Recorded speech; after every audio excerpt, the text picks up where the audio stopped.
আজ 15ই আগস্ট স্বাধীনতা দিবস। রাজু স্কুলে গিয়ে স্বাধীনতা দিবস পালন করবে, তাই তার মাকে বলল, কিন্তু তার মা ছিল এক শাকচুন্নি, তাকে সে যেতে দিবে না। তাই রাজুকে অনেক বাধা দিচ্ছে।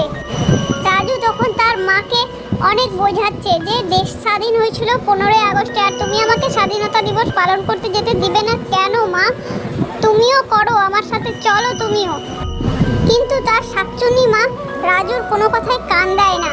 তারপর রাজু ভাবে যে এবার সে কি করে যাবে স্কুলে। তারপর রাজু আর তার মা বাড়ি যাওয়ার পথে এক নাগিনের সাথে দেখা হয়। নাগিন তখন রাজুকে বলে, কিরে রাজু, আজ 15ই আগস্ট, স্কুলে না গিয়ে তুই বাড়ি ফিরে যাচ্ছিস?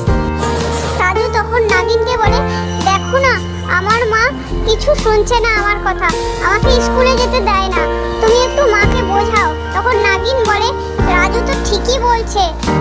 তারপর নাগিনটি শাকচুনিকে 15ই আগস্টের স্বাধীনতা দিবসের ব্যাপারে অনেক বোঝালো। নাগিন বোঝাতে বোঝাতে শাকচুনি বসে পড়ল। তার সব কথা মন দিয়ে শুনলো শাকচুনি।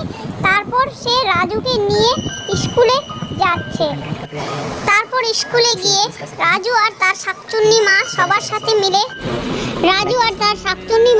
15ই আগস্টে পতাকা উত্তোলনে খুবই আনন্দ করছে, আর তার শাকচুন্নি মা তো খুবই খুশি সব কিছু দেখে। আর দেশাত্মবোধক গানগুলিতে রাজু আর তার মা নাচছে।